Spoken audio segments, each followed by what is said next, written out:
ya. Oh, khawatir berat. Khawatir berat kalau upload gitu bisa gigaan, tapi yang terserah lah nanti diinikan saja, diatur saja. Ya, Baik. tadinya khawatir memberatkan gitu aja.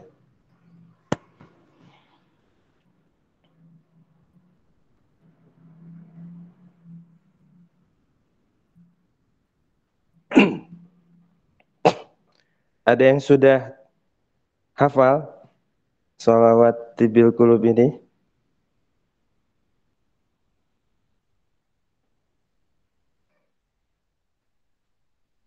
Ada yang sudah tahu, pernah dengar? Sahila, sudah pernah? Belum pernah, Pak. Belum. Belum ya?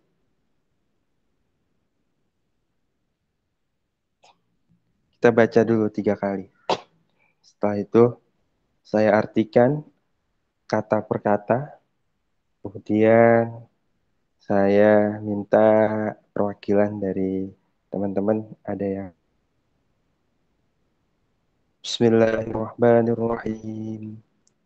Allahumma sholli ala sayyidina Muhammadin tibbil qulubi wa dawaiha wa afiyatil abdani wa shifaiha ونور الأبصار وضيائها وعلى آله وصحبه وسلم اللهم صل على سيدنا محمد طب القلوب ودوائها وعافية الأبدان وشفائها ونور الأبصار وضيائها وعلى آله وصحبه وسلم اللهم صل على سيدنا محمد طب القلوب ودوائها وعافية الأبدان وشفائها ونور الأبصار وضيائها وعلى آله وصحبه وسلم. Ini adalah sholawat tibil kulub. Sholawat memohon kesehatan, meminta kesehatan kepada Sang Khalik, pada Sang Pencipta Tuhan kita semesta alam. Apalagi sekarang lagi corona, lagi banyak virus dan lain sebagainya. Musim juga pancaroba, nggak tentu musim. Kadang hujan, kadang panas, di tengah-tengah panas itu turun hujan dan seterusnya. Nah inilah kita meminta perlindungan dan permohonan. Allahumma sholli ala Sayyidina Muhammadin. Ya Allah, curahkanlah rahmat kepada junjungan kami Nabi Muhammad sallallahu alaihi wasallam. Tibbil qulubi wa dawaiha, sebagai obat hati dan penyembuhnya. Wa afiyatil abdani wa shifaiha, penyehat badan dan sebagai kesembuhannya. Wa nuril absari wa diyaiha, dan sebagai penyinar penglihatan mata kita beserta cahaya. Tubuh kita yang lain juga meminta kesehatan, diterangkan, ya, diterangkan cahayanya. Kemudian wa ala alihi wa sahbihi wa sallim. Semoga salawat dan salam tercurahkan kepada seluruh keluarga dan para sahabat-sahabat Nabi. Ya. Jadi Sholawat itu kan kita memuji Nabi, mengagungkan, memuliakan Nabi. Ya. Sesungguhnya di dunia ini kunci-kunci keberhasilan di dunia adalah dengan kita gemar bersolawat. Agar kita selalu dekat sama junjungan kita, Nabi kita. Kalian ini semuanya, apakah kalian merasa kalian itu sebagai umat Nabi? Ya?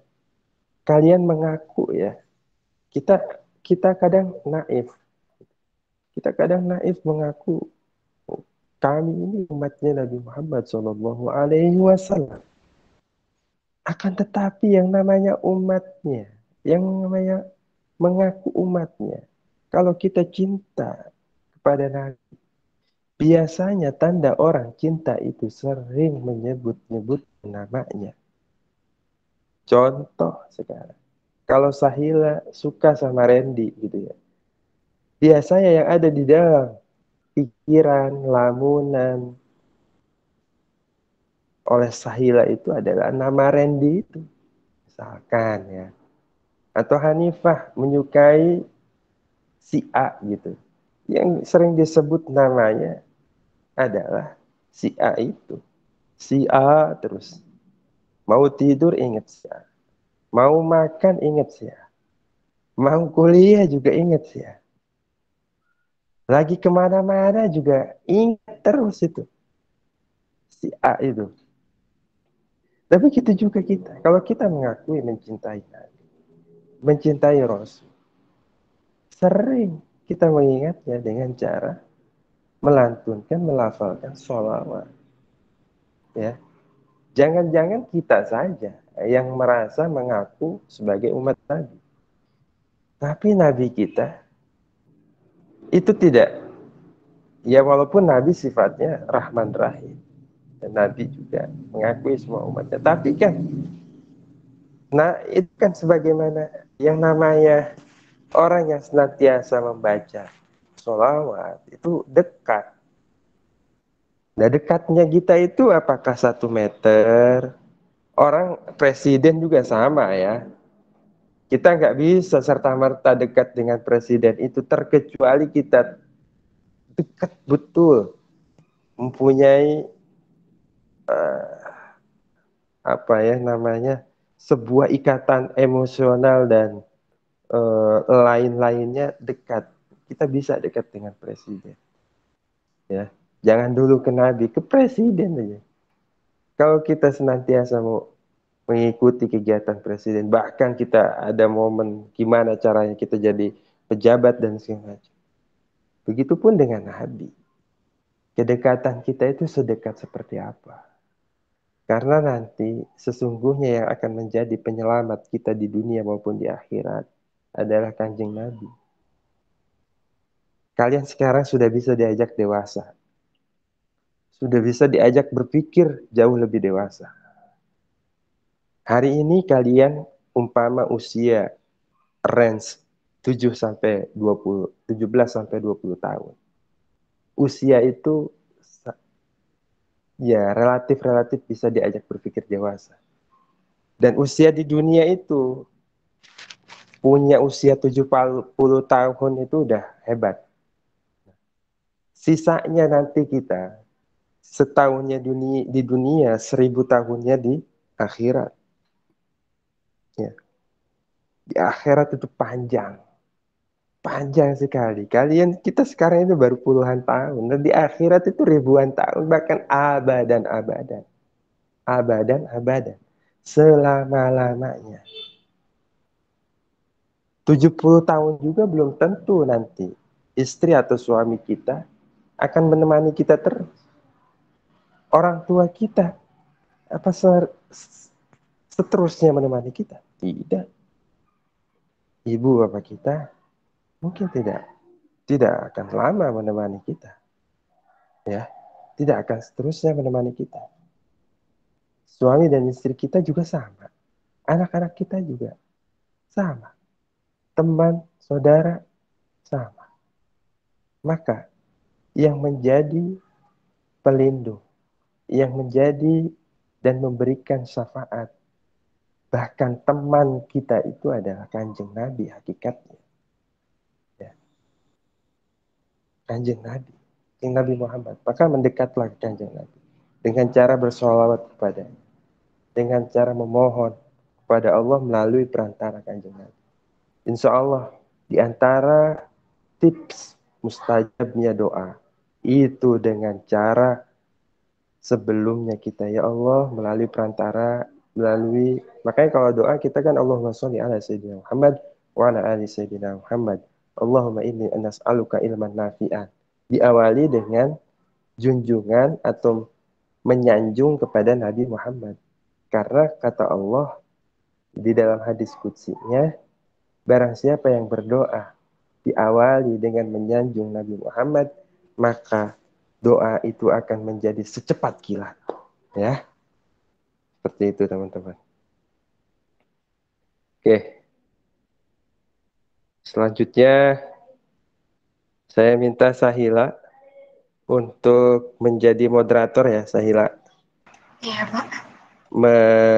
Siapa saja yang ditugaskan untuk membaca sholawat ini. 5 orang saja. Setelah itu silakan presentasi. Ya, Oke, baik, Pak. sinyalnya sudah mulai jelek. Baik, Pak. Mungkin yang pertama boleh, kan cowok kali ya, Sadit, boleh.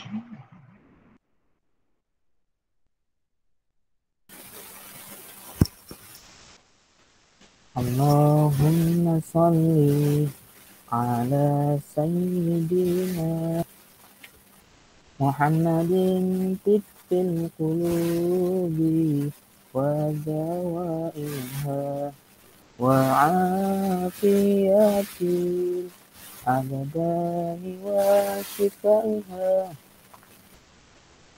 wa nuril absari wa dawaiha wa ala alihi wa sahbihi wa sallim.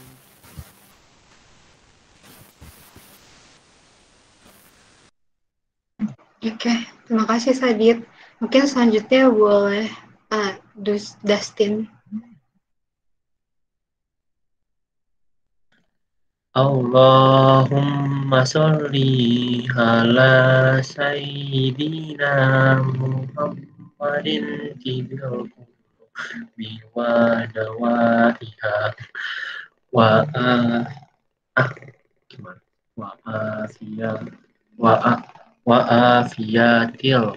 wa afiyatil abdani wa sayf wa gimana sih wa shifaiha wa nuril absar wa nuril absar wasiyaiha wa alalihi wa sahbihi wa sallim. Oke, makasih Dustin. Selanjutnya mungkin Hani boleh.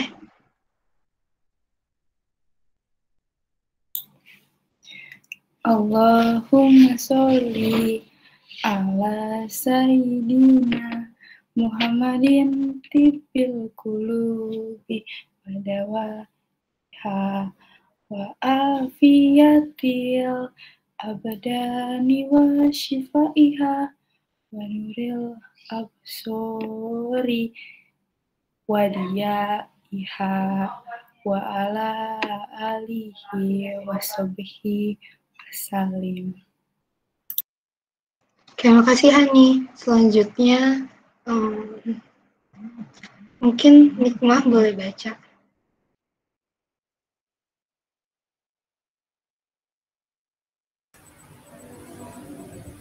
Allahumma sholli ala sayyidina Muhammadin tibbil qulubi wa dawaiha wa afiyatil abdani wa شفائها ونور الأبصار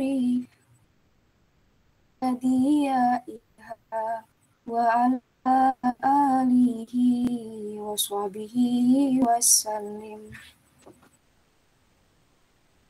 Oke, makasih Nikmah.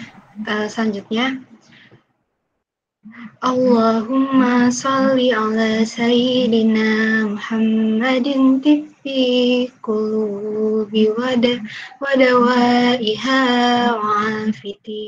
wa'afiyatil abdani wa sifaiha wa nuri absari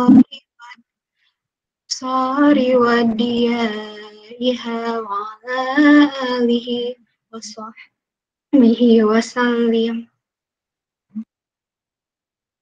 Udah selesai, Pak.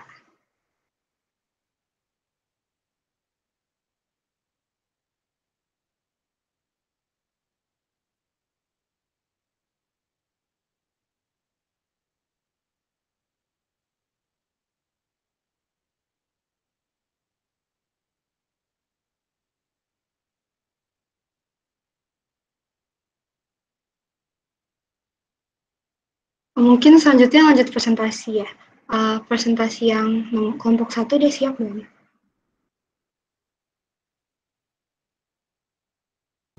Udah. Saya izin share screen ya, Pak.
Assalamualaikum warahmatullahi wabarakatuh.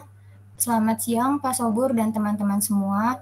Kami dari kelompok 1 ingin mempresentasikan mengenai Islam sebagai rahmat bagi semesta. Pertama-tama kami ingin memperkenalkan anggota kelompok kami terlebih dahulu. Yang pertama yaitu saya sendiri Eva Fitri Handayani dan teman saya Sasi Kirana Rahmatorin. Boleh di next. Pokok pembahasan yang akan kami bahas pada presentasi kali ini yaitu yang pertama pendahuluan yang berisi latar belakang dan rumusan masalah, kemudian yang kedua isi yang berisi pembahasan, dan yang ketiga penutup yang berisi kesimpulan. Next. Pertama, pendahuluan. Latar belakang, Islam merupakan agama yang dianut oleh banyak masyarakat dan telah diwariskan dari generasi ke generasi yang mempunyai berbagai pengalaman dalam memeluk Islam.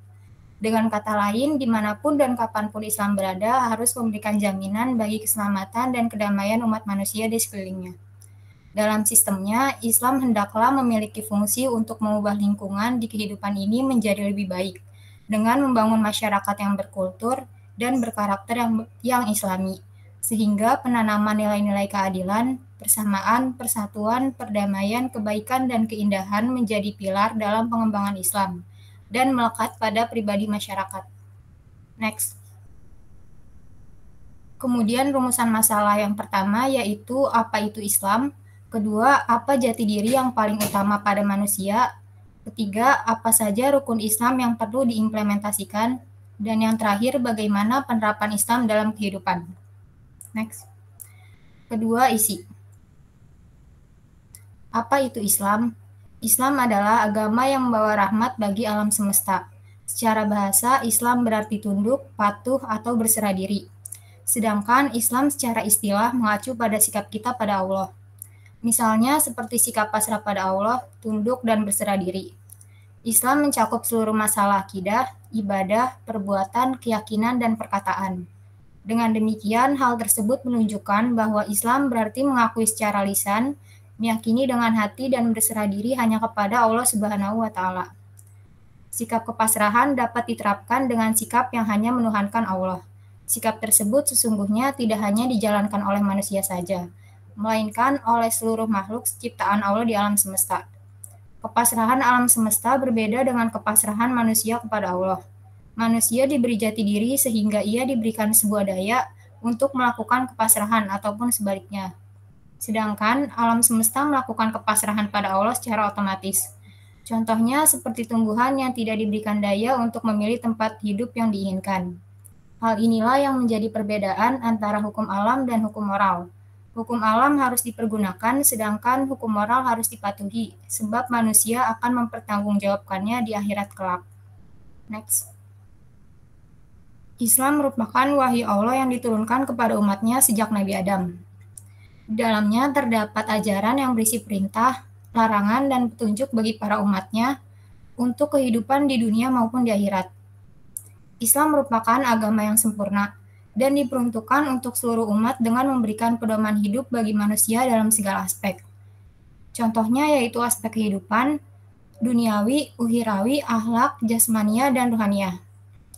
Menurut Ibnu Taimiyah, kata Islam memiliki dua kandungan makna, yaitu sikap tunduk dan patuh pada Allah sehingga tidak sombong pada makhluknya, dan ketulusan dalam sikap tunduk kepada satu pemilik atau penguasa, yaitu Allah. Jadi orang yang tulus tunduk hanya pada Allah itu tidak akan musyrik, dan ia adalah seorang hamba yang berserah diri hanya kepada Allah, Tuhan semesta alam. Makna ini diisyaratkan dalam Quran Surat Al-Baqarah ayat 130-132, Al-An'am ayat 161-163, dan Az-Zumar ayat 54. Next. Yang kedua yaitu apa jati diri yang paling utama pada manusia? Manusia hanya boleh memiliki sikap pasrah hanya kepada Allah. Manusia juga mempunyai amanah yang melekat sebagai khalifah fil ard, yang artinya menerima mandat dari Allah untuk mewujudkan kemanfaatan bagi sesama manusia dan seluruh makhluk ciptaan Allah seluas-luasnya di muka bumi ini. Hal ini sebagaimana ditegaskan dalam Quran Surat Al-Ahzab ayat 72. Sesungguhnya kami tawarkan amanah pada langit, bumi, dan gunung, mereka menolak dan keberatan. Lalu manusia menerima amanah tersebut. Sesungguhnya ia adalah sesat lagi bodoh. Selain itu ada pula sikap tauhid. Tauhid yang berarti sikap seseorang untuk benar-benar menuhankan Allah secara konsisten. Sikap tauhid dapat melahirkan kemaslahatan pada sesama makhluk Allah di muka bumi ini. Dengan itu, maka seorang muslim dan muslimah tidak cukup memproses diri untuk menjadi orang yang soleh atau solehah, atau orang yang baik secara pasif, melainkan juga menjadi musli atau muslihah, atau orang yang baik secara aktif mewujudkan kebaikan pada lingkungannya. Selanjutnya akan dilanjutkan oleh teman saya bernama Sasi.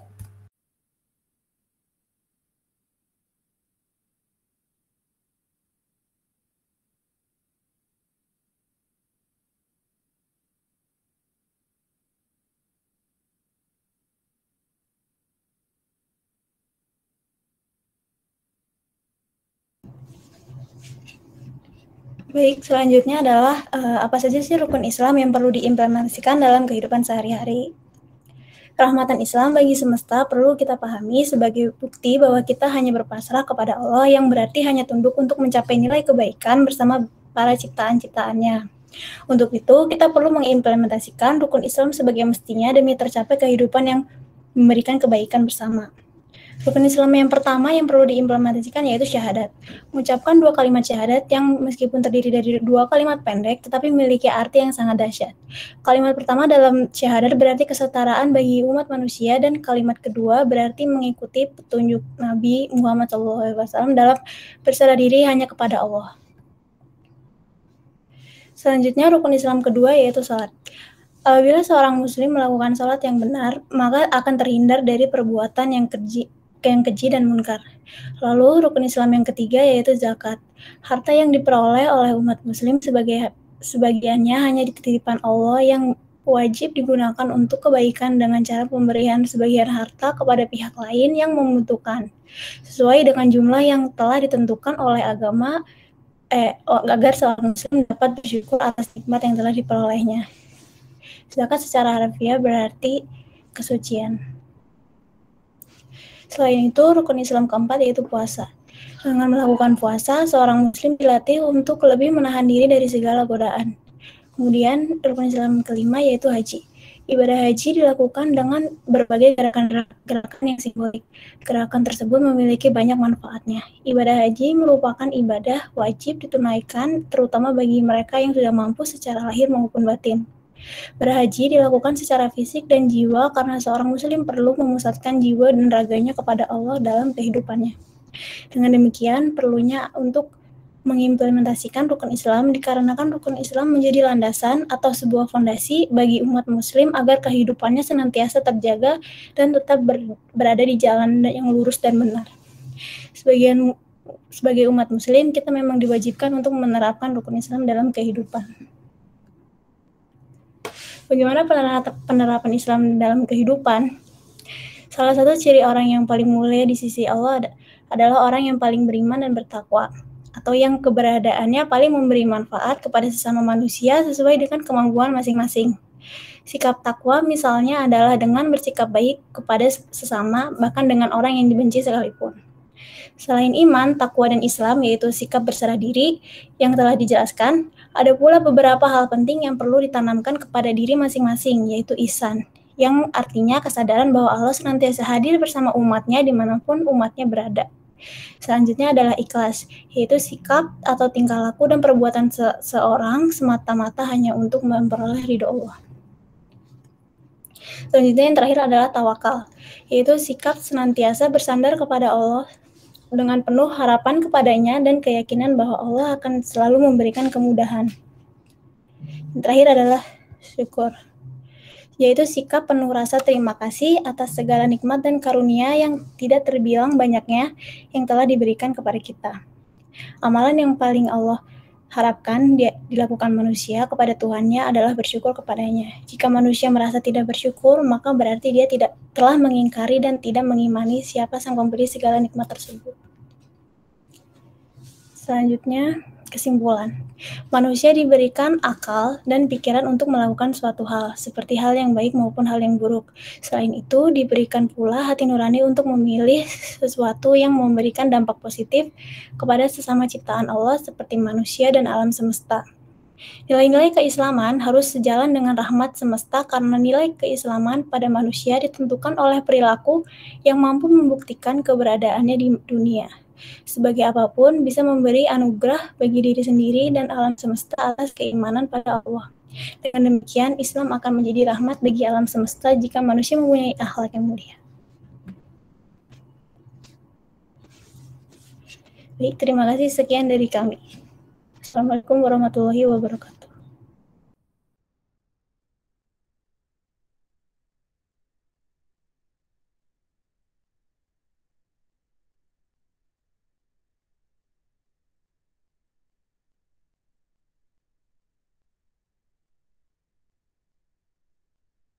Oke, makasih banyak. Ada yang ingin bertanya nggak?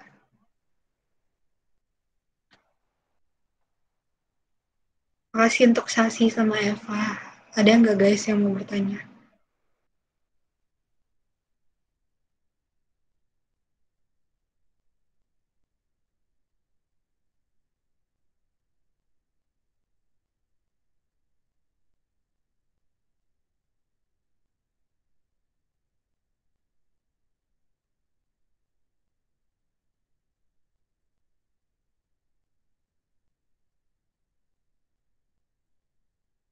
Nanya dapat nilai tambahan loh guys.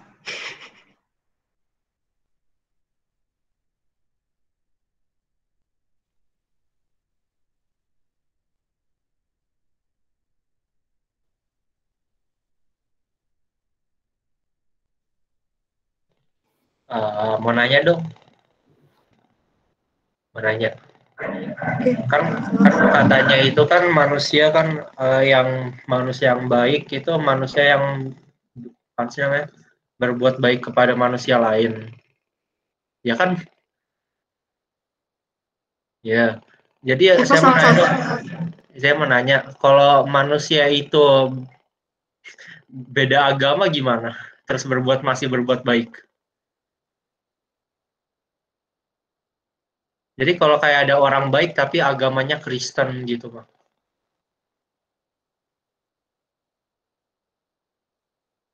Gimana? Izin jawab ya. Iya, siap. Menurut aku semua manusia itu pada dasarnya baik. Kalau kepercayaan itu masing-masing aja sih. Dan kalau berbuat baik itu nggak harus pandang agama. Tapi nggak didapat, tapi jadi kalau kayak di akhirat nanti masih masuk neraka.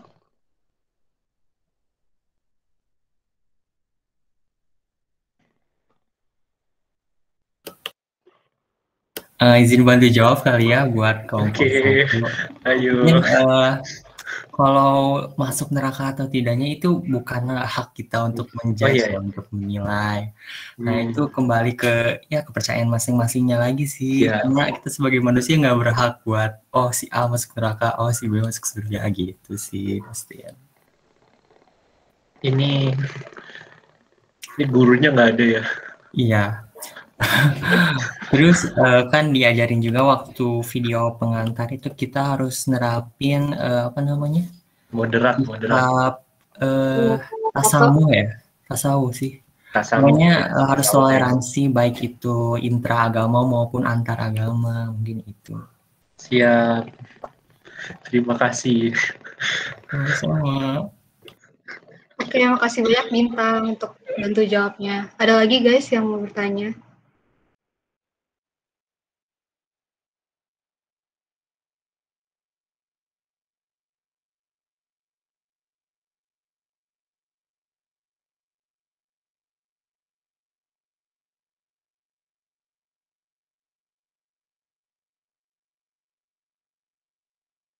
Aku mau tanya dong, buat Sasi sama Eva, kalau menurut kalian apa Islam sebagai rahmat bagi semesta itu yang kayak gimana sih?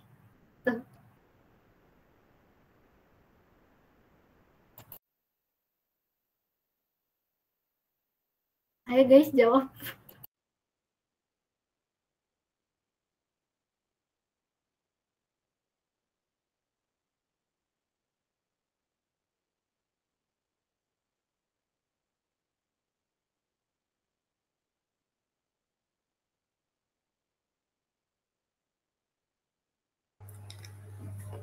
Aku izin jawab ya. Tadi kan dijelasin ya kalau misalnya kapanpun dan dimanapun Islam berada itu harus memberikan manfaat bagi alam semesta. Jadi kalau misalnya bagaimana Islam sebagai rahmat bagi alam semesta itu berarti Islam itu harus memberikan keselamatan dan kedamaian bagi umat manusia di sekelilingnya. Kejawab nggak Alia? Kejawab. Gue cuma minta pendapat kalian doang kok. Oke, makasih.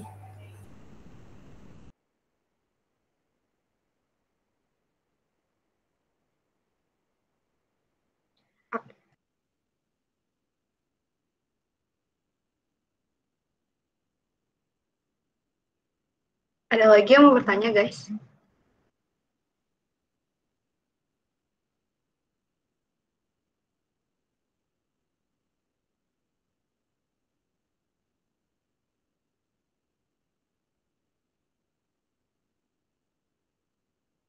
Kalau nggak ada mungkin Eva sama Sasi bisa nulis pertanyaan sama jawabannya di PPT-nya.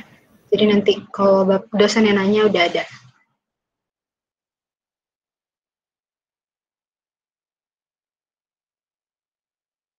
Mau nanya dong. Maaf kalau off jaringannya jelek. Iya boleh, silakan. Kalau kan tadi Islam itu sebagai agama rahmatan lil alamin ya, yang membawa rahmat kepada alam semesta, yang seharusnya membawa kebaikan. Tapi kenapa di dunia ini masih ada aja terjadi keburukan-keburukan, bahkan mungkin dilakukan oleh umat Islam itu sendiri. Gitu, terima kasih.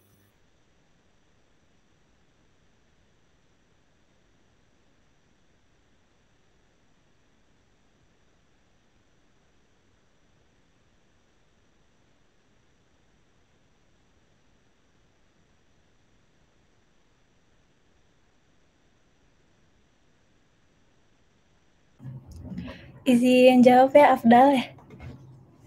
Karena kalau berbuat buruk itu kan balik lagi tadi ke pribadi masing-masing ya. Kita sebagai umat Islam memang kewajibannya hanya berbuat baik. Kalau berbuat buruk itu memang pilihan masing-masing aja sih. Oke, terima kasih.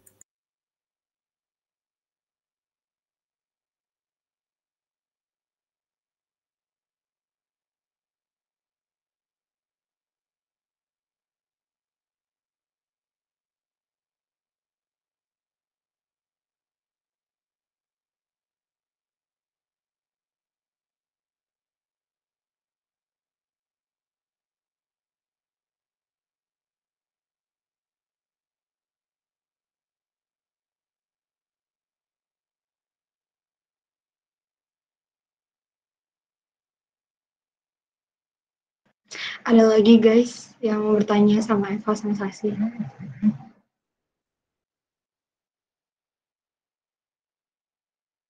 Atau Bintang ada pertanyaan gak nih? Enggak, cukup mungkin.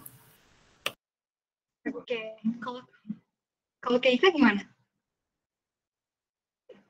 Udah cukup jelas. Keren. Oke, kasih.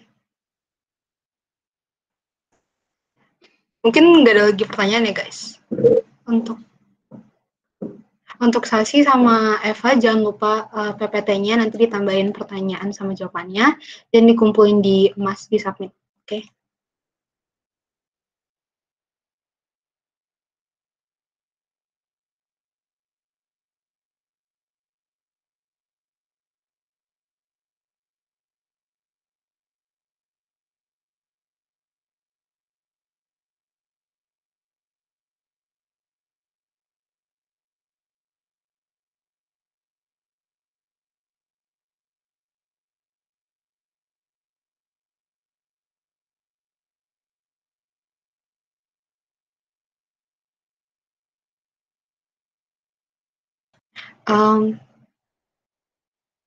Pak, kayaknya udah selesai sesi pertanyaannya, Pak.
Mungkin ini aja sih tadi kan nambahin juga jawaban dari Sasi buat Afdal. Sebenarnya kalau orang berbuat jahat gitu tuh biasanya dikarenakan satu ada hawa nafsu ya dalam diri kita, baik itu nafsu lawamah atau nafsu buat mencela, mengeluh sama menyalahkan maupun nafsu amarah gitu. Terus satu lagi apa namanya biasanya tuh kalian juga tahu digoda sama setan gitu kali ya. Nah ini juga mungkin ya sebenarnya manusia itu gak ada yang jahat, tapi ada beberapa faktor yang bisa mempengaruhi si orang itu. Kalau menurut yang lain gimana nih? Makasih Bintang. Mungkin yang lain ada mau berpendapat kayak Bintang juga, bagus tuh bisa nambahin insight kita juga. Kalau menurut saya sih yang diomongkan oleh Afdal itu kan ya ada orang-orang contohnya kayak di Taliban, Afghanistan, gitu-gituan kan kayak mereka percaya bahwa mereka itu Muslim, tetapi mereka masih menyakitkan orang, masih membunuh orang, melakukan kejahatan-kejahatan itu menurut saya sih ada kesalahpahaman sama fundamental kesalahpahaman di sisi mereka tentang aturan-aturan agama sendiri. Soalnya kan fundamentalnya agama Islam itu kan ya harus damai, harus toleransi, harus ya gitu-gitu, tolong orang, ya gitu-gituan sih. Tapi mereka itu dengan perbuatan mereka itu malah menyakitkan orang, jadi ada salah paham kepada aturannya, salah paham kepada ayatnya sendiri, ya kayak dibilangin pas pengantar minggu lalu itu kan ada yang kelompok radikal itu yang sempit banget, itu juga bisa karena itu. Jadi ya mereka itu tidak bisa sebagai contoh muslim yang baik. Sebenarnya muslim yang baik itu ya kayak kita cuma bisa harus ikutin Nabi Muhammad, yang satu-satunya yang paling kita tahu itu paling baik, yang paling utama, paling ya gimana ya, udah sih, udah kayaknya itu aja. Nggak tahu lagi sih. Makasih banget nih Dustin, keren banget nih, keren banget kesimpulannya. Mungkin ada lagi yang ingin berpendapat. Ini kita nggak apa sih guys, mungkin ini lebih tepatnya kita diskusi bareng aja, karena tadi bapaknya bilang kalau jaringan beliau kurang bagus, dan kebetulan presentasinya juga udah selesai kan. Mungkin ada yang ingin nambahin sesuatu, atau nggak apa sih, ada yang ingin ditanyain, atau ada yang berikan pernyataan.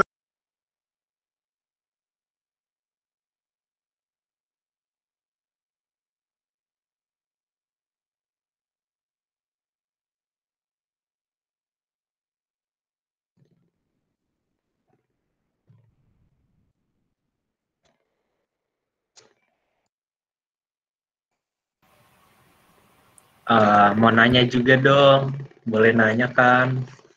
Boleh. Mau nanya tentang itu apaan sih? Katanya kan Islam kan ya harus damai, harus ngikutin peraturan. Tapi itu peraturannya kalau salah gimana? Kalau kayak ada pemerintahan yang salah, yang nggak boleh Islam, kalau kayak gitu gimana?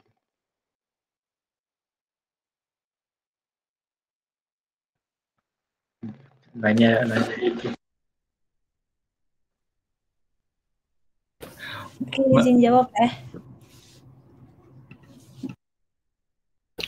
Enggak, Sasi dulu aja.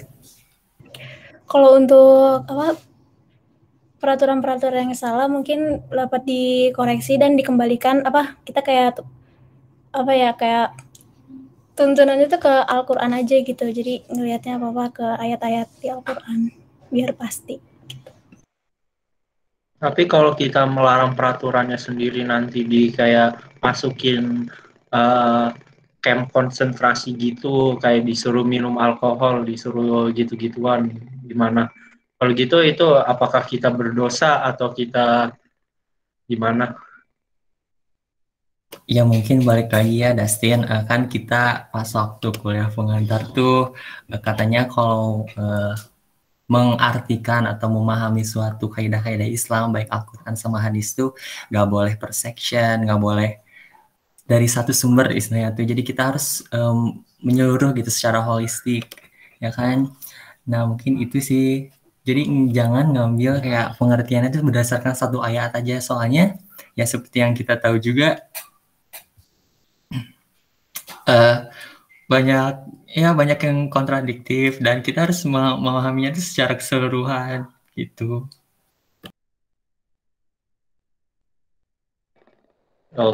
Oke. Terima kasih Uta. Bener guys, jadi kayak video yang kemarin udah kita tonton nih, kita kan bisa ngambil intisarinya bahwa jadi kita sendiri tuh harus punya pemahaman yang luas dan nggak bisa berkubu atau nggak bisa berat sebelah aja, karena kan kayak kita tuh ada kan yang dibilang kemarin kayak ada kelompok yang biasa aja atau yang malah longgar banget gitu kan. Terus ada juga yang kayak malah dia kuat banget nih agamanya, kayak nggak sholat aja berarti termasuk kafir, diharamin dari masuk neraka. Terus yang kelompok yang longgar ini kayak dia yang penting baca syahadat itu mah udah masuk surga. Itu kan ada dulu kelompok kayak gitu kan. Nah sekarang gimana caranya kita nggak berat sebelah dan ada di tengah-tengah kayak gitu aja sih. Jadi kita memahamin kayak ayat-ayat, hadis-hadis juga lebih luas lagi dan nggak bisa dipahamin kayak gitu aja, guys.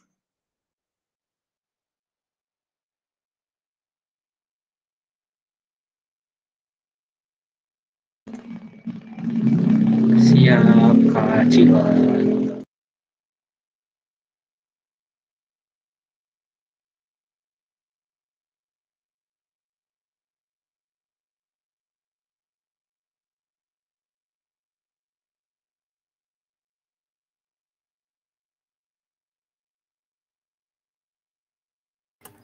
Oh iya, Cila. Kita nggak nonton video yang itu, yang di YouTube-nya itu. Kalian mau nonton bareng nih sekarang? Boleh. Ayo nobar. Sambil isi waktu. Jadi siapa guys, ini? Besok jangan lupa webinar ya. Webinar jam berapa? Jam 9 Webinar sampai 12 ada dari udah ada di. Ya, jangan lupa bikin resumenya juga ya. Nanti kalau mungkin kalau bisa hadir, tapi kalau emang berhalangan banget nih hadir nggak bisa, infoin aja. Siap.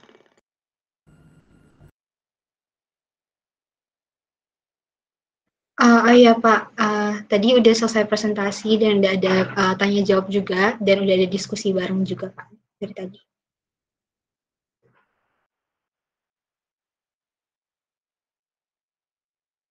Mohon maaf Pak, kayaknya Bapak masih di mute deh audionya. Oh ya, saya nyimak cuma baru stabil.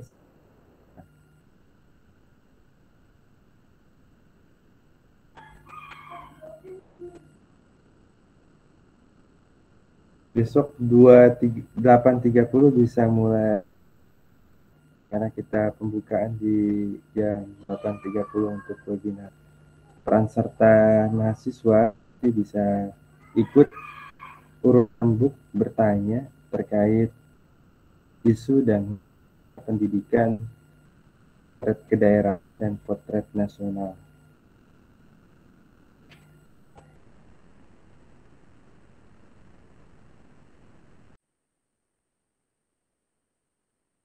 Kalau ditampilkan video, VTR-nya boleh. Baik Pak. Cek saja lah.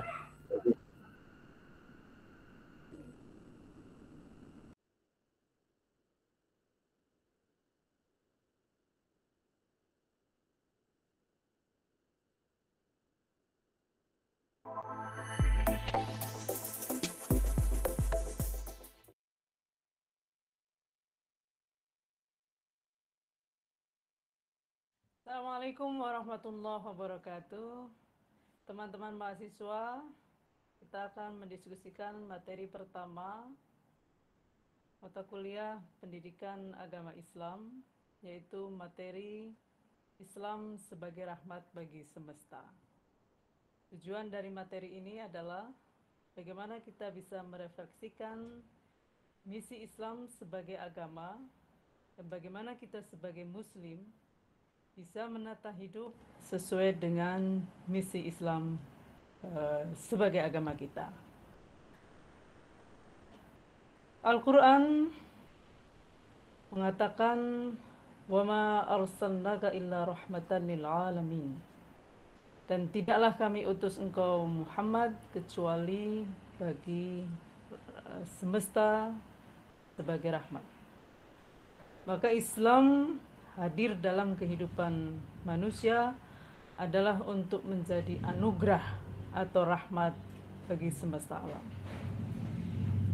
Untuk bisa menjadikan Islam sebagai anugerah bagi semesta, tidak hanya bagi umat Islam, tapi juga bagi umat lain, bahkan tidak hanya untuk manusia, tapi juga makhluk lain, bagi seluruh manusia laki-laki maupun perempuan. Maka misi kerasulan Nabi Muhammad tercermin dari sabda beliau, innama bu'istu liutammima makarimal akhlak. sesungguhnya saya diutus hanyalah untuk menyempurnakan akhlak mulia. Jadi manusia yang berakhlak mulia itu adalah prasyarat dari Islam untuk bisa menjadi rahmat bagi semesta. Dan dengan misi ini, kemudian Islam menegaskan bahwa jati diri manusia, laki-laki maupun perempuan, apapunnya, itu punya status melekat dalam dirinya sebagai hanya dan hanya hamba Allah. Artinya adalah manusia dilarang keras untuk menghamba kepada apapun dan siapapun selain Allah, juga dilarang keras untuk menghamba kepada Allah sambil menghamba kepada apapun dan siapapun selain Allah. Ini adalah inti dari ajaran tauhid. Karena itu teman-teman sekalian, mengesahkan Allah itu artinya adalah tidak melakukan penyerahan diri sebagai makna dasar dari kata Islam. Tidak melakukan penyerahan diri kecuali kepada Allah. Dan manusia juga dilarang keras untuk melakukan ketaatan kepada sesama makhluk Allah dalam hal maksiat kepada Allah. La ta'ata li makhluqin fi maksiatil khaliq.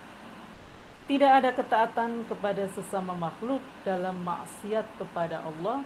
Innamat ta'atu fil ma'rufi. Sesungguhnya ketaatan kepada sesama makhluk itu hanya dalam kebaikan.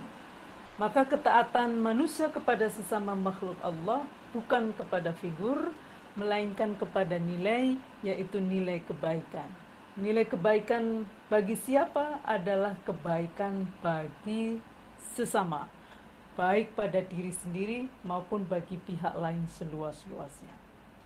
Di samping status melekat sebagai hanya hamba Allah, setiap manusia juga punya amanah melekat di dalam dirinya yang dibawa sejak lahir dan akan dibawa pula sampai mati, adalah sebagai khalifah fil ardh, sebagai penerima mandat atau mandataris untuk mewujudkan kemaslahatan seluas-luasnya di muka bumi, baik di dalam rumah maupun di luar rumah, seluas-luasnya.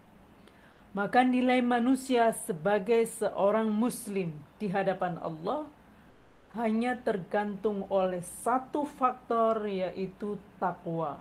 Dan takwa adalah sikap benar-benar hanya menuhankan Allah atau tauhid yang melahirkan kemaslahatan kepada makhluk Allah, atau iman kepada Allah sebagai satu-satunya Tuhan yang melahirkan perilaku baik atau amal soleh kepada sesama makhluk Allah. Inna akramakum indallahi atqakum. Sesungguhnya yang paling mulia di antara kalian di sisi Allah adalah yang paling bertakwa, yaitu yang hubungan baiknya dengan Allah melahirkan hubungan baik dengan sesama makhluk Allah. Dan Rasulullah memberi tanda orang takwa itu dengan khairun nasi anfa'uhum linnas. Sebaik-baik manusia adalah yang paling memberi manfaat, menjadi anugerah bagi sesama manusia. Dengan status dan amanah melekat ini, teman-teman sekalian, maka manusia itu bukan hanya makhluk fisik. Bahkan jati diri yang utama dari manusia itu justru bukan fisiknya, melainkan dimensi non-fisik yang terdiri dari spiritual dan juga intelektual. Karena itu manusia dinilai kemanusiaannya oleh Tuhan itu sejauh mana mendaya gunakan akal dan hati nuraninya untuk mewujudkan kemaslahatan seluas-luasnya.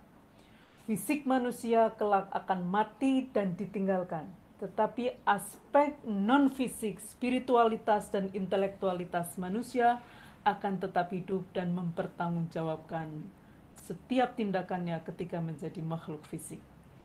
Dengan cara pandang seperti ini, maka apapun yang bersifat fisik dari manusia, apapun yang bersifat materi, apapun yang bersifat duniawi, dia bisa bernilai spiritual di hadapan Allah kalau digunakan sebagai media untuk mewujudkan kemaslahatan bersama.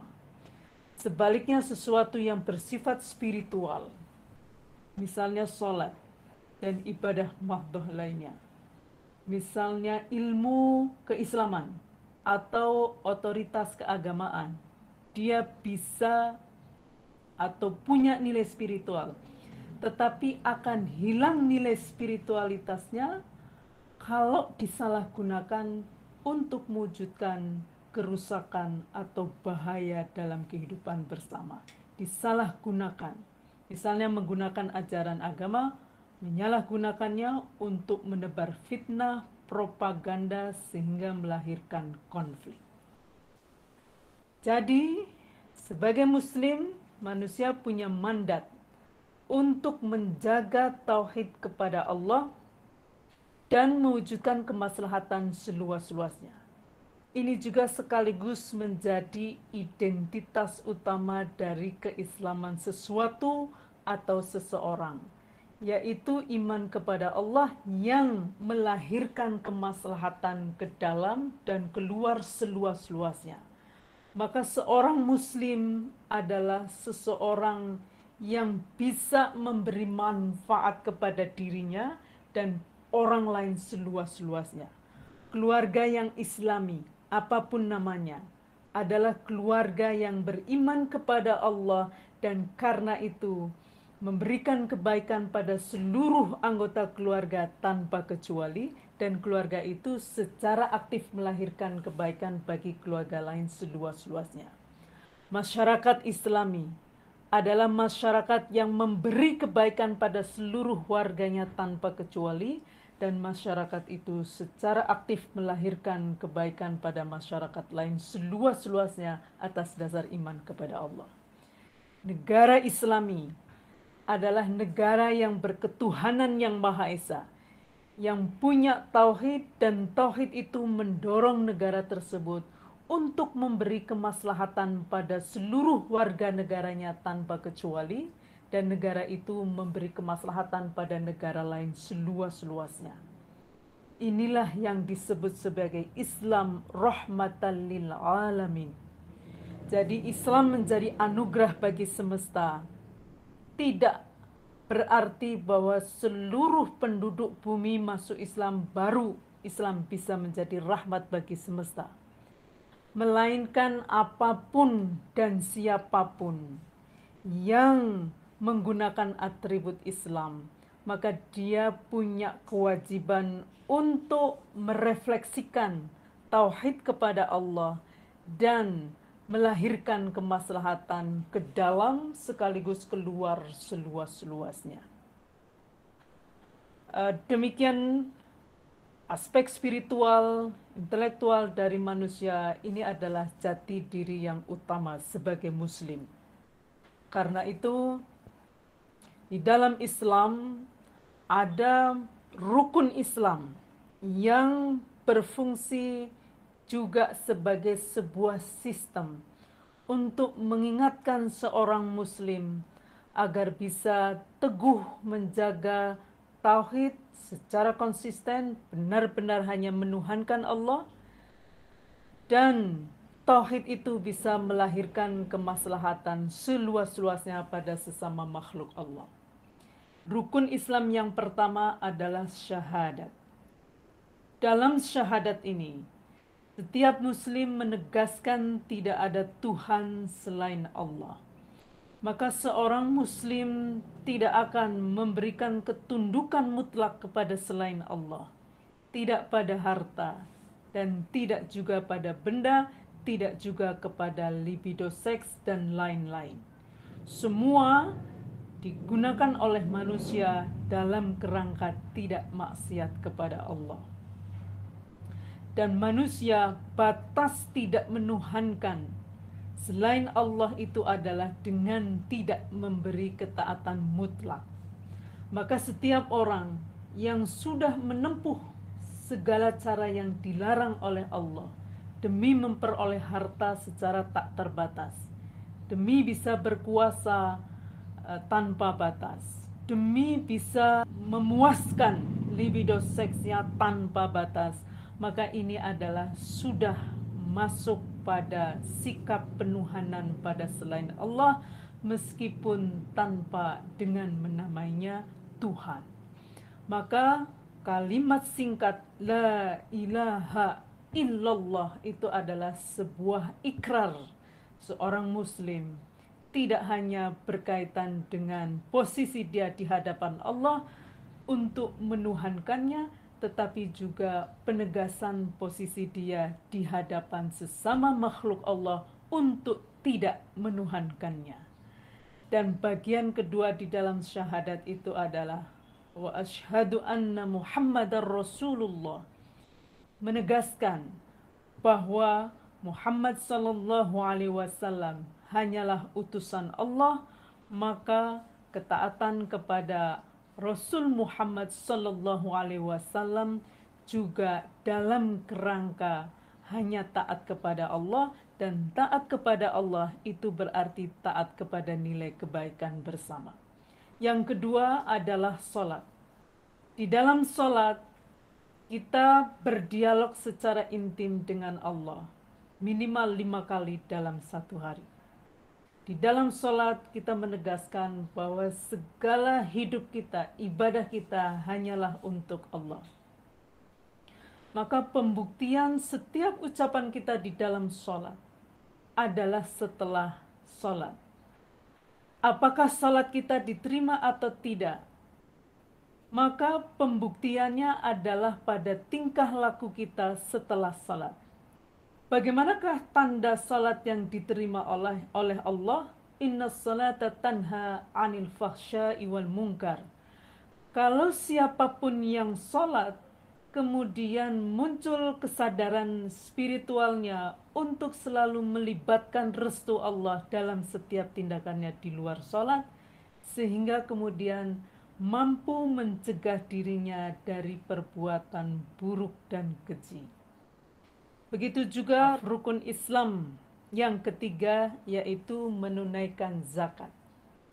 Zakat adalah perintah dari Allah untuk berbagi harta dengan mereka yang kurang mampu.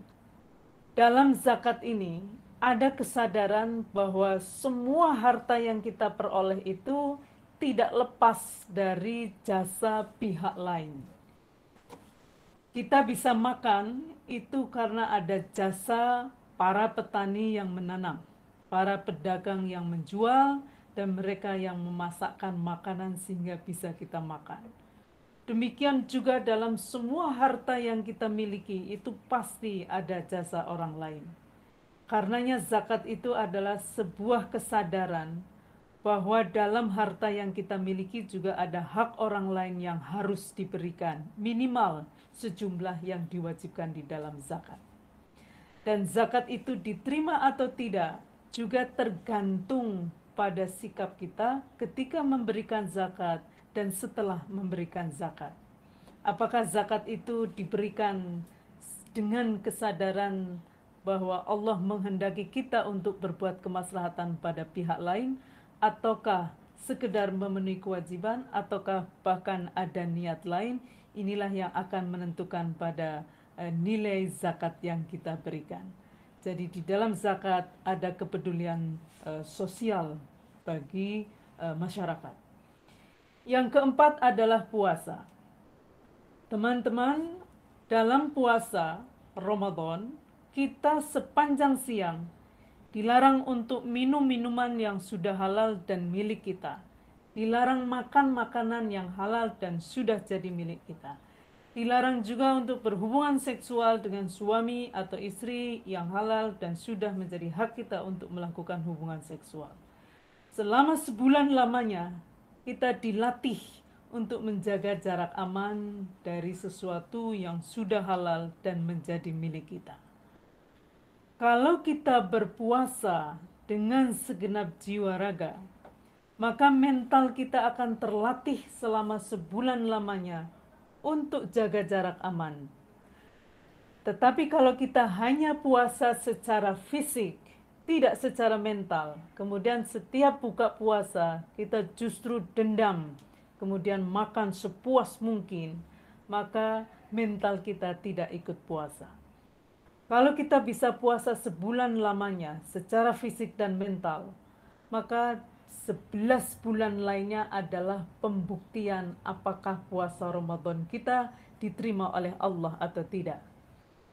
Dan selama 11 bulan lainnya selain Ramadan, kita kemudian diminta membuktikan kalau sudah terlatih untuk kalem di depan yang halal dan sudah menjadi milik kita, maka apalagi di hadapan yang masih syubhat apakah halal atau haram, apalagi di depan sesuatu yang sudah pasti haram dan bukan hak kita, maka mental yang dilatih selama sebulan lamanya akan menguatkan kita di 11 bulan lain. Yang terakhir adalah haji. Di dalam haji ada banyak sekali ritual-ritual yang bersifat simbolik. Misalnya adalah tawaf. Tawaf kita mengelilingi Baitullah dalam hitungan tertentu. Secara fisik, tubuh kita lari mengelilingi Baitullah atau rumah Allah. Tetapi secara spiritual kita sedang dilatih bahwa seluruh gerakan kita dalam kehidupan itu mesti tidak menjauh dari Allah dan tidak menjauh dari perintahnya untuk mewujudkan kemaslahatan seluas-luasnya. Demikian juga bermalam di Musdalifah yang sangat sebentar. Itu adalah simbol bagi kita untuk menyadari bahwa sepanjang usia apapun sepanjang apapun usia kita di dunia hanyalah sementara, namun yang sementara ini menentukan nasib kita di kehidupan yang abadi, maka hidup yang sementara di dunia ini mesti dipergunakan dengan sebaik-baiknya dan menjadi bekal kita untuk hidup dalam alam yang lebih abadi, yaitu akhirat. Teman-teman mahasiswa, Islam adalah penyerahan diri, dan penyerahan diri yang dimaksudkan adalah sebagai Muslim adalah penyerahan diri hanya kepada Allah dengan cara menyerahkan diri kepada nilai kebaikan bersama. Maka apapun yang kita lakukan sebagai seorang Muslim harus mencerminkan sikap hanya menuhankan Allah dan mengakibatkan atau berdampak kemaslahatan seluas-luasnya pada diri sendiri dan pada pihak lain. Dan juga sebagai Muslim kita mesti selalu mencerminkan misi Islam, yaitu menjadi manusia yang berakhlak mulia. Dan manusia yang berakhlak mulia, dia akan menjadi anugerah bagi dirinya, tidak akan bersikap zalim pada dirinya, dan dia juga akan menjadi anugerah bagi sesama manusia, bahkan menjadi anugerah bagi semesta atau rahmatan lil alamin. Demikian materi kita, Islam sebagai rahmat bagi semesta. Silakan mendiskusikan dan merefleksikan apakah selama ini sebagai seorang Muslim kita sudah menjalani kehidupan sesuai dengan misi Islam itu sendiri, dan bagaimanakah selanjutnya pemahaman kita atas Islam, tindakan kita sebagai seorang Muslim, apakah sudah mencerminkan kemuliaan akhlak dan kerahmatan bagi semesta. Terima kasih. Assalamualaikum warahmatullahi wabarakatuh.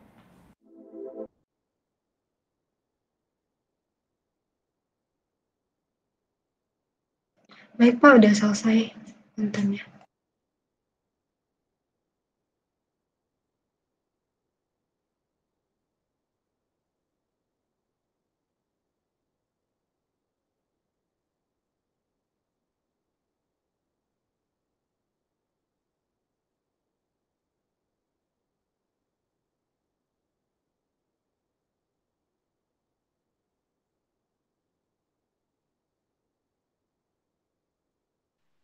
Udah selesai ya? Sudah Pak, sudah selesai. Baik, saya akan absen dulu.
Anissa Fitriana.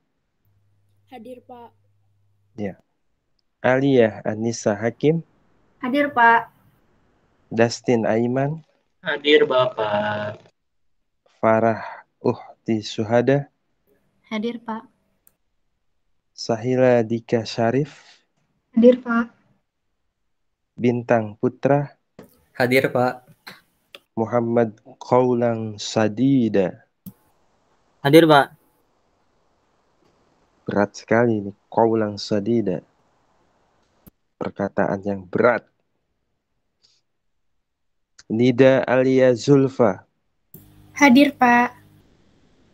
Larissa Musantika. Hadir, Pak. Ahmad Afdal. Hadir, Pak. Salma Nadia. Salma Nadia. Hadir, Pak. Vivi Veronsa. Hadir, Pak. Filza Amira. Hadir, Pak. Nikmah Maudiatus Salihah. Hadir, Pak. Keika.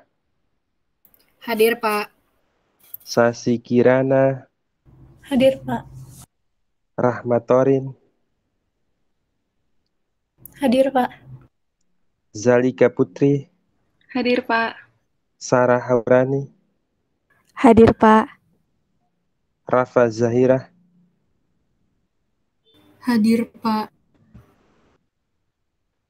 Fauzan Sah Ramadan. Hadir, Pak. Hanifah Rizki. Hadir, Pak. Eva Fitri. Hadir, Pak. Wira. Hadir, Pak. Fatimah Tuzahro. Hadir, Pak. Baik. Hadir semua. Alhamdulillah.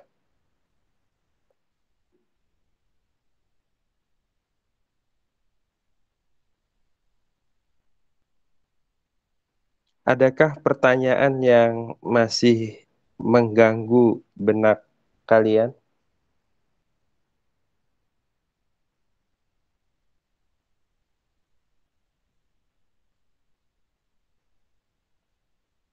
Adakah pertanyaan yang masih mengganggu di dalam benak pikiran kalian? Izin Pak. Tadi Ya. kan manusia yang baik tuh manusia yang baik juga ke diri dan ke orang lain. Kan kalau menjawab salam itu wajib ya Pak. Tapi kalau ada orang yang non-mus ngasih salam, kita harus bagaimana ya Pak? Dijawab saja. Salam, cukup salam. Waalaikumsalam gitu Pak. Enggak. Wassalamualaikum. Assalamualaikum. Kita enggak wajib. Jadi ya salam gitu saja. Kalau wassalamualaikum itu kita mendoakan dia yang tidak baik. Cukup salam gitu saja. Cukup. Kalau ya kadang kan ada kawan-kawan yang di luar itu ya maksudnya baik mungkin ya. Tapi alangkah baiknya kita jawabnya salam. Salam itu kan kedamaian gitu kan. Salam. Ada lagi yang lain? Filzah? Kita lagi bahas Islam rahmatan lil alamin. Ya, Islam rahmatan lil alamin. Islam yang menjadi kasih sayang bagi universe.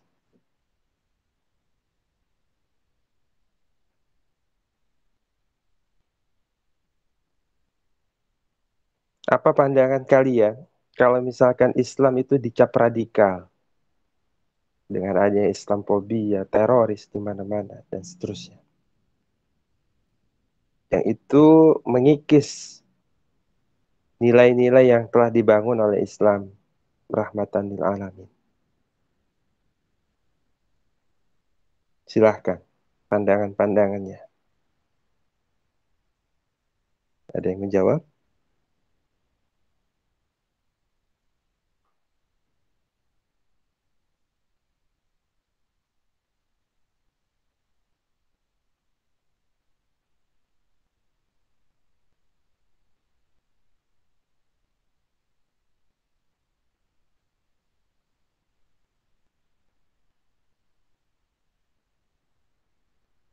Mungkin saya izin berpendapat ya Pak. Monggo. Seperti yang dijelaskan video pengantar tadi, kalau esensi seorang muslim itu membawakan kebaikan pada dirinya sendiri maupun di sekitarnya. Nah, sekarang jika terdapat beberapa oknum yang bisa dibilang sebagai melakukan aksi terorisme, radikalisme, itu tuh bukan esensi muslim sebenarnya. Jadi menurut saya kitanya yang harus membawa Islam menuju, jadi membawa Islam memiliki citra yang baik gitu Pak. Oke, gimana caranya? Caranya gimana? Berlaku sesuai dengan esensi Muslim itu sendiri Pak. Iya. Oke, bagus. Ada yang lain menambahkan? Hanifah?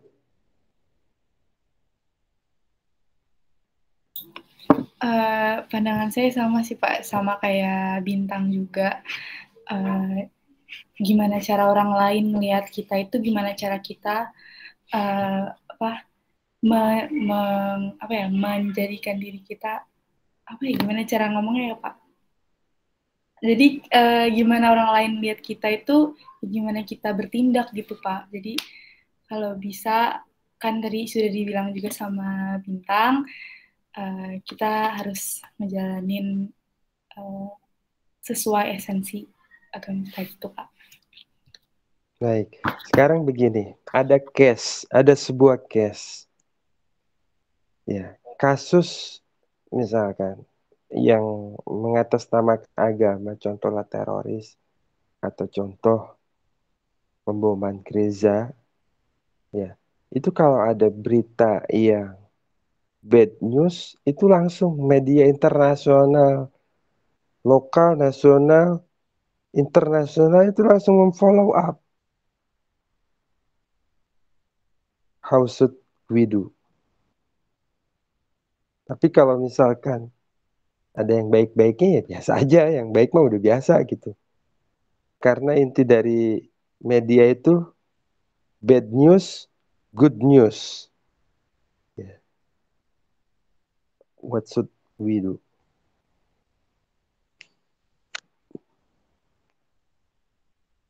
Saya izin berpendapat, Pak. Untuk mengenai hal itu, memang sebaiknya kita itu mengulik lebih dalam lagi, jangan cuma melihat dari title berita saja gitu. Karena memang sekarang sudah rahasia kalau media itu tidak sepenuhnya dia itu memberitakan yang benar. Mostly mereka itu memberitakan sesuatu supaya banyak membaca seperti itu, Pak. Jadi harus meningkatkan literasi untuk orang-orang yang istilahnya tidak tahu Islam, terus dia melihat seperti itu memang membahayakan. Tapi kalau misalnya kita menemukan orang seperti itu, bisa kita beritahu baik-baik seperti itu, Pak, dan memberitahu bahwa kenyataannya tidak seperti itu gitu.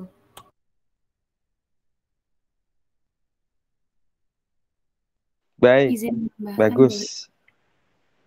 Ya, boleh. Iya. Boleh. Oke. Jadi seperti yang Rafa Zaira bilang tadi itu benar, Pak. Banyak banget media sekarang yang judulnya itu dia clickbait dan cuma biar orang itu nge-tap aja gitu untuk naikin traffic dari website mereka. Tapi mereka nggak benar-benar menyuguhkan berita yang valid gitu. Jadi kayak yang dari tadi pas setelah presentasi Bintang Putra juga udah bilang, cari dari berbagai sumber. Karena kalau misalnya memang ada media yang bias untuk menampilkan berita yang buruk, ada juga media yang bias untuk menampilkan berita yang baik. Jadi akan ada tercapai keseimbangan. Dari situ kita bisa proses, ternyata kondisinya nggak semua buruk dan nggak semua baik gitu. Bagus. Lanjut, yang lain. Saya izin menambahkan, Pak. Ya. Jadi mungkin lebih menambahkan ke yang diucapkan tadi Rafa dengan Kika. Jadi karena kita tidak boleh hanya membias satu sumber, karena kita tidak tahu mereka lebih membias ke negatif atau positif. Nah, di sini sebenarnya peran kita sebagai seorang Muslim, sebagai seorang Islam yang dimana kita itu harus memberi rahmat juga ke dalam diri kita juga keluar seluas-luasnya, Pak. Tadi sudah dijelaskan tentang aspek spiritual dan intelektual. Nah, peran kita punya aspek intelektual ini, ya tentu saja kita bisa kritis dari masalah ini. Dan spiritual kita, ya kita tidak boleh memfitnah jika misalnya hal tersebut belum benar. Jadi kita harus bertabayun dulu, mencari sesuatu berdasarkan kasusnya secara detail, baru kita bisa memberikan penjelasan ke banyak pihak supaya tidak terjadi fitnah yang kedepannya bisa memberikan propaganda lebih buruk lagi gitu, Pak, menurut saya. Bagus. Oke. Bapak, saya mau nanya aja, Pak. Pertanyaan Bapaknya tadi itu kan katanya ada banyak berita yang menjelaskan kalau kayak ada terorisme gitu.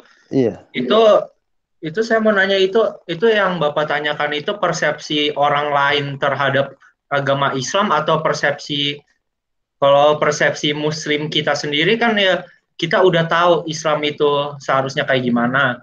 Tapi persepsi orang lain kan ya mereka cuma baca beritanya sendiri, mereka pikir kayak mereka ya kalau itu benar, kalau ya Islam itu kayak teroris gitu-gituan mah. Kalau dari situnya sendiri agak susah sih kalau gitu kita cuma bisa caranya itu kayak menjelaskan bahwa Islam itu ya apaan ininya, prinsipnya kayak gini, kedamaian gitu-gitu, terus kita harus bisa membuktikan ya penjelasan kita itu dengan aksi-aksi ya perbaikan. Ya kita harus membantu juga. Ya. Baik. Jadi agak susah sih kalau disuruh ngegantikan persepsi orang lain terhadap Muslim sendiri. Kalau ya bacaan mereka, semua yang mereka baca itu membicarakan Islam itu teroris gitu. Iya. Ada nggak peran mahasiswa yang mau diambil itu? Mahasiswa mau mengambil peran yang mana ini? Di tengah proxy war. Ya, kita itu sekarang berada di tengah peperangan yang proxy war. Ya. Sudah jelas itu proxy war itu hari ini. Kemudian war of perception, kemudian war of medsos, itu udah Udah nampak sekali. Bahkan dari beberapa tahun yang lalu, kita saja tidak sadar. Kita saja tidak sadar. Ya. Nah, oleh karenanya, baiknya menurut saya, porsi mahasiswa adalah membantu medsos dilawan dengan medsos. Ya. Medsos dilawan dengan medsos. Maka kalau ada yang berkompeten di dalam membuat konten-konten medsos Islam wasatiyah, Islam rahmatan lil alamin, itu akan jauh lebih baik. Gerakannya gerakan yang real. Ya. Suatu gerakan-gerakan yang real. Sekarang itu tadi pagi itu ada yang bertanya terkait kenapa Islam itu banyak aturan. Karena dia, loh kenapa kamu aturan yang mana, saya bilang. Itu Pak, karena saya pernah lihat TikTok, katanya ada dua orang yang berdiskusi antara dialog interfaith, penting lebih ininya, dia dialog antar agama lah, dialog antar agama atau kepercayaan, yang satu muslim, yang satu non muslim. Ya begitulah ya, macam-macam. Jadi kita tetap menggaungkan Islam rahmatan lil alamin, Islam yang memberikan rahmah, ya, rahmah, kasih sayang, kedamaian bagi universe, bagi seluruh alam ini. Mudah-mudahan itu bisa terwujud di masa yang akan datang. Baik, demikian saya kira diskusinya cukup sampai di sini dulu. Insya Allah kita akan jumpa besok di seri webinar, seri yang pertama. Insya Allah akan ada webinar-webinar yang lain untuk pengayaan luar kelas. Mohon partisipasinya besok, dan kalian bisa bertanya kepada para narasumber-narasumber yang besok akan menyampaikan materi. Mari kita tutup perkuliahan siang hari ini dengan membaca hamdalah bersama. Alhamdulillahirabbil alamin. Subhanakallahumma wa bihamdika asyhadu an la ilaha illa anta astaghfiruka wa atubu ilaih. Terakhir informasi bagi pemateri, tolong japri materi dan nama-nama penanya berikut pertanyaannya ke saya. Karena penanya dan yang aktif berdiskusi akan mendapat nilai tambahan. Pak, saya ingin bertanya, untuk resume yang tadi itu deadline-nya kapan ya, Pak? Resume yang tadi deadline-nya hari Selasa. Selasa pada pukul 24. Oke, baik, Pak. Berarti di Google Classroom aja, Pak? Di Google Classroom aja. Oke. Berarti yang di emas dulu itu biarin aja atau boleh di checklist? Yang di emas itu boleh di checklist atau biarin aja, karena dari pusat, dari koordinator pusat belum ada arahan terkait pengayaan. Itu dipasrahkan kepada dosen pengampunya saja dulu. Oke, berarti saat ini untuk pengumpulan tugas di Google Classroom semuanya, Pak? Di Google Classroom. Nanti kalau udah ada arahan dari koordinator pusat baru. Baik, Pak. Terima kasih banyak, Pak. Setelah ini, Sahila jangan dulu meninggalkan ruangan kalau tidak ada kegiatan lain. Karena saya akan diskusi soal emas. Baik, Pak. Oke. Terima kasih yang lainnya. Walafu minkum. Wassalamualaikum warahmatullahi wabarakatuh. Waalaikumsalam warahmatullahi wabarakatuh. Terima kasih, Pak. Sama-sama. Terima kasih, Pak. Sama-sama. Ya.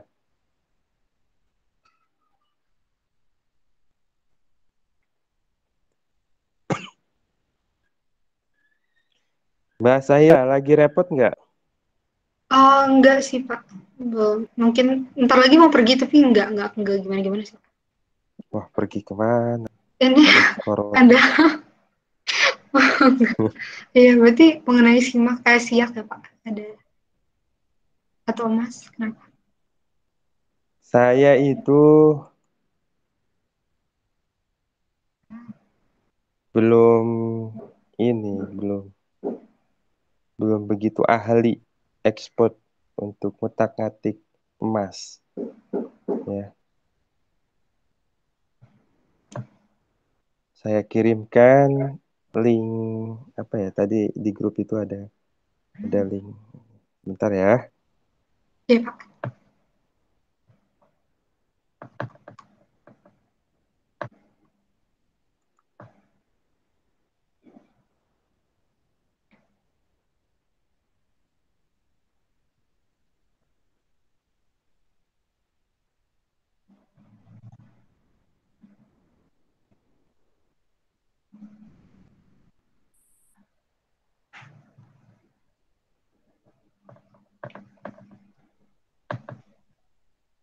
Grup saya banyak banget.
Semester ini berapa mata kuliah, Mbak? Ada 10, Pak, kalau nggak salah. Berapa hari? Dari Senin sampai Jumat sih, Pak. Hari Senin sampai Jumat. Ya. Di farmasi ya? Iya, betul. Tinggal di mana sekarang, Mbak? Kalau tinggal sekarang, saya lagi di Sumatera sih, Pak. Lagi di Pekanbaru. Asli sana? Sebenarnya saya aslinya di Bukit Tinggi, Sumatera Barat, dan tinggalnya di Jakarta Selatan. Cuman lagi ikut orang tua semenjak pandemi gitu. Gitu sih. Berpindah-pindah ya? Iya. Oke. Ini ada akun.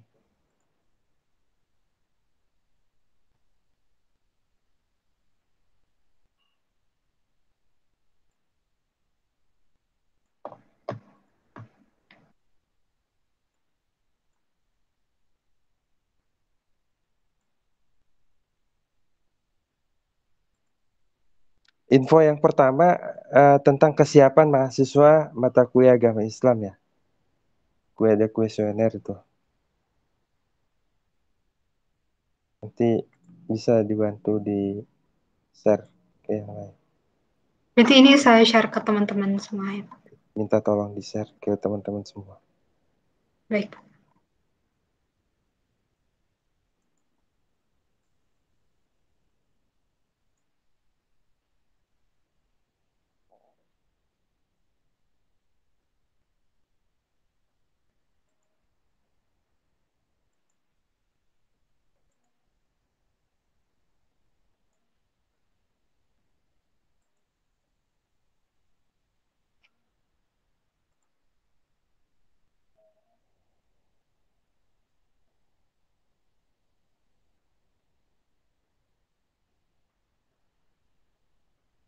Sepertinya saya butuh double device.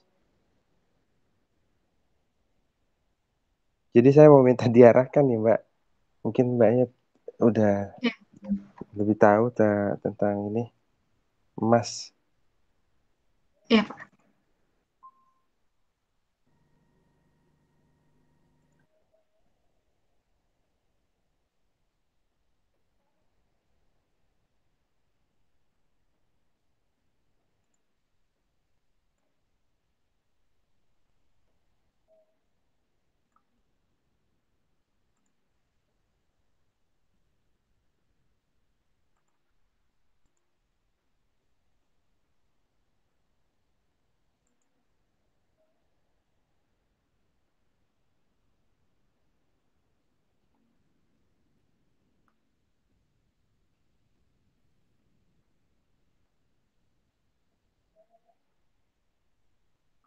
Nah,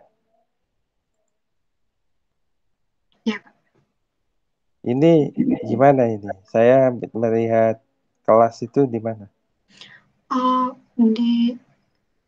boleh Bapak ke bawah. Oh, di faculty homepage, coba deh Pak. Farmasi. Seluruh fakultas. Iya. Saya yang saya ampu aja di mana ya, Mbak? Apa harus pembukaan kelas baru? Kan kalian sudah punya, sebagian udah punya ini kan ya, sudah ngeliat kan Iya. mata kuliah kelompok-kelompok.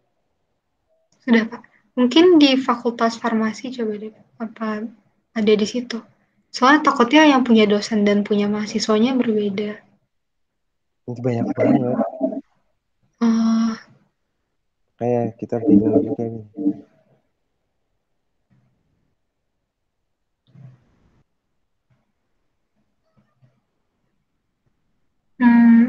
mungkin di teacher-nya ya. Manual, bisa manual kalau itu. Soalnya kalau di sayanya sendiri, maksudnya di mahasiswa sendiri tuh udah ada kelas MPK Agama Islam yang dari Bapak gitu, Pak. Iya. Jadi udah dibuka sih.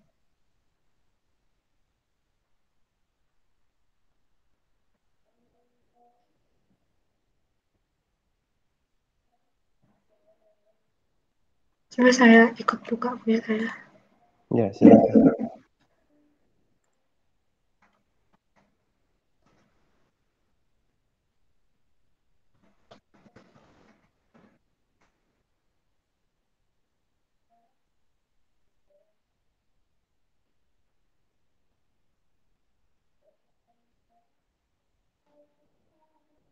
Kalau yang dari mahasiswa sendiri tuh semua kelas ada di my page, Pak.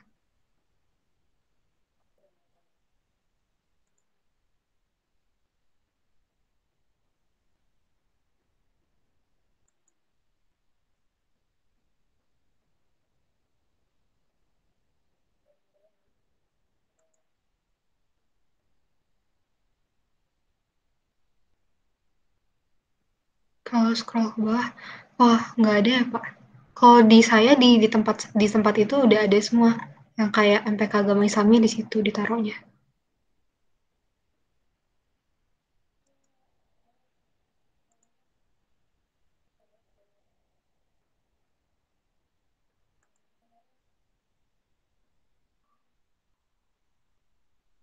Iya.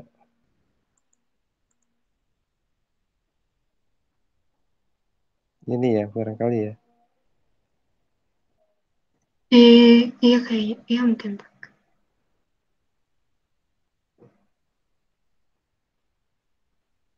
Nah, ini kelas kita kan ya. MPK Agama Islam C, iya Pak betul. Di sana.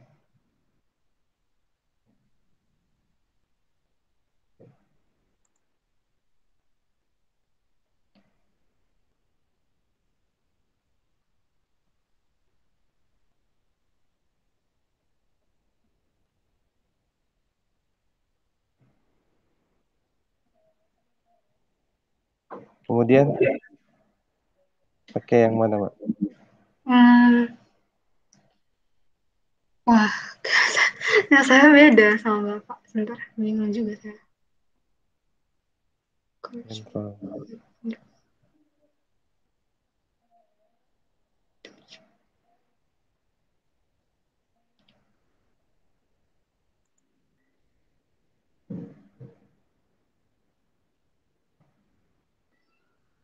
Wah, mohon maaf banget Pak, saya juga kurang ngerti soalnya kayak beda deh dengan dosen dan mahasiswanya. Beda. Kalau di Dan mahasiswa sendiri udah ada. iya.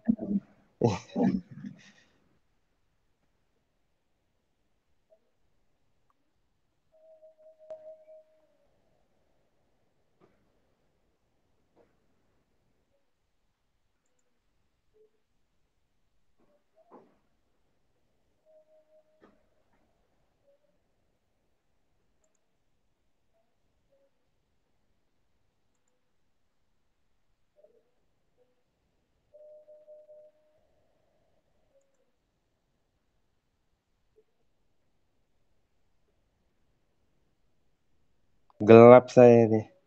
Jadinya.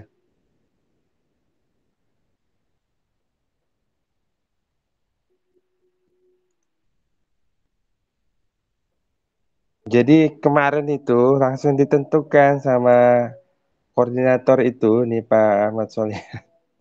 Dia langsung ini Mbak apa eh langsung dibuat aja di kelompok itu tanpa adanya meeting dengan kami begitu. Mungkin tujuannya biar cepet gitu ya dan lain sebagainya. Akhirnya kami nggak begitu paham terkait anak-anak yang bertanya terkait Pak kok kelompok saya begini dan seterusnya. Tapi udah fix kan soal pengelompokan di Mas? Ya, soal pengelompokan udah saya kemarin kan kayak ada kelompok yang lama yang presentasi tadi itu kan kelompok lama Pak karena dia udah buat presentasinya. Jadi ada beberapa kelompok yang agak saya ubah gitu. Tapi sisanya ngikut sama yang di emas sih Pak. Oh, sudah di-share Mbak di WA group. Oh, nama-nama kelompok. Kan saya forward ke Bapak untuk nama-nama kelompoknya. Boleh ke WA group juga. Baik Pak. Di kelas farmasi paralel ini yang jago desain siapa Mbak? Wah, kalau itu saya kurang tahu deh Pak. Jago desain ya? Sekarang itu Canva dan seterusnya. Udah wajib bisa itu. Kalau jago mungkin saya kurang tahu sih Pak. Cuman kalau saya rasa untuk mengerjakan tugas di Canva atau bikin di Canva itu paling nggak semua mahasiswanya udah bisa mandiri di situ sih. Tapi kalau untuk jagonya mungkin akan saya tanyakan lagi kali Pak. Baik, Mbak Sahila, terima kasih atas waktunya. Berarti di Google Classroom aja Pak sementara ini. Berarti di emasnya biarin aja. Ya, biarin aja. Besok nggak ada kuliah kan ya, jadi bisa ikut webinar. Ada satu yang saya bilang ke Bapak lewat WhatsApp yang kakak 2018.